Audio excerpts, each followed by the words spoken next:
Hey drummers, Garey Williams is back with another reaction and analysis video. In today's video, we're going to check out one of my personal favorite drummers, Peer Erskine. This was recorded some months back, or some years ago rather, and this is with John Patitucci and Bob Mintzer. Checking it out.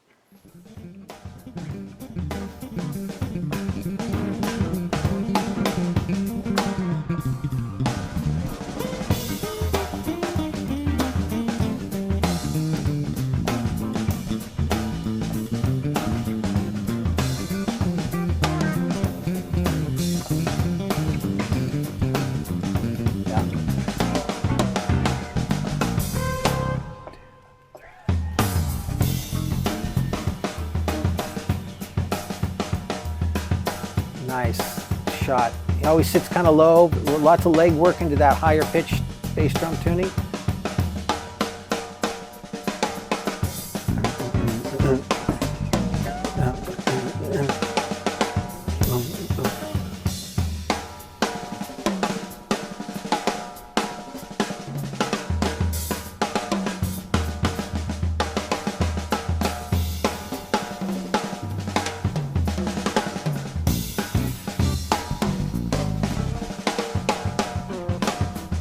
Okay, so already so many cool things that this guy's doing. His feel is very swampy, swingy, funky. It's like all of the right stuff.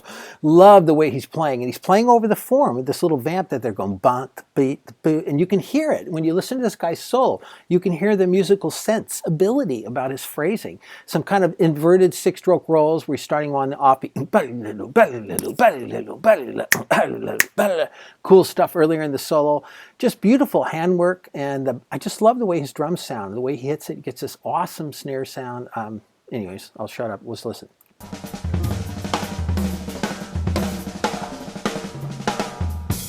Lots of double strokes.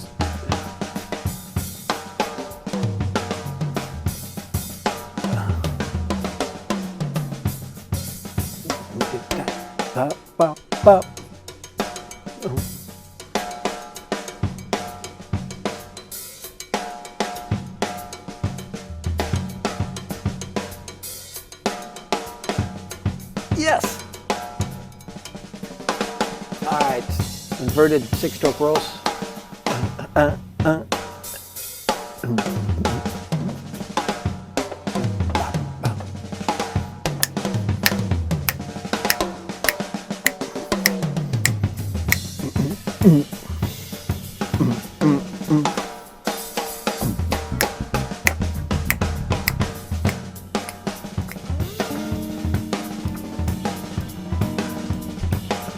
Yeah, definitely. Some paradiddles, inverted six strokes.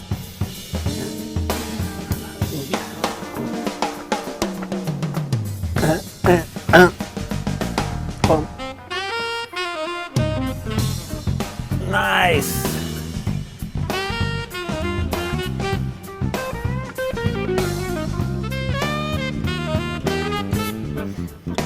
John Abercrombie there on guitar.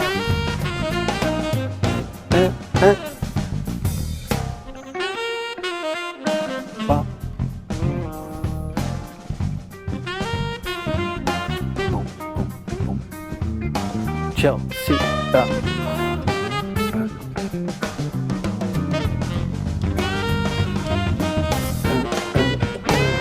yeah! Peter, the man. Oh man, there's so many videos with this guy. I mean, I could have picked a lot of different ones, but I kind of like some of the era of his playing here. I studied his playing mostly with the group Steps Ahead. Of course, he was with Weather Report. That's kind of where he became very well known after playing with Stan Kenton at a very young age. I think he was like 19 years old. And he attended some Stan Kenton camps, I believe, when he was younger and managed to get the gig. So that's pretty young to be hitting the scene. And then he played with Weather Report for a while. And I followed some of his playing with Weather Report. But it was really with the group Steps Ahead, which was Michael Brecker, Ileana Elias, and then Peer Erskine, Eddie Gomez, and Mike Maneri on vibes. And just fantastic music they constructed. and went through different personality changes as they went through different albums. But really liked his kind of Latin, jazz, funk blend. Again, that feel he has and that sound. He plays way back on the left stick. You can see he's holding it near the back to get lots of weight forward. Of course, many of you who've been a fan of his drumming know he has signature model drumsticks, 3 of them by Vic Firth. The original stick, which was a small round little bead, which was at the time with steps ahead. This is again in the 90s, I think the late 80s, early 90s, where all his cymbals were up high and at different angles. And the concept was he wanted to have the same kind of tip to cymbal relationship. So with a round tip, it didn't matter if the angle was this or perpendicular as much because of the stick wood metal contact. Later he came out with the ride stick, which I used for a while, but the tips were kind of small and the weight of the stick was big, so the tips would blow out. They'd crack a lot sooner. And then the most recent one is his big band stick, which is just bigger and bigger in terms of shaft, and I think a longer taper, a larger tip for playing with a little bit louder volume. So I'm familiar with this playing from friends of mine who've actually worked with him. He's very sensitive to listening, and his ears are kind of, from years of playing, he likes to not play very loud.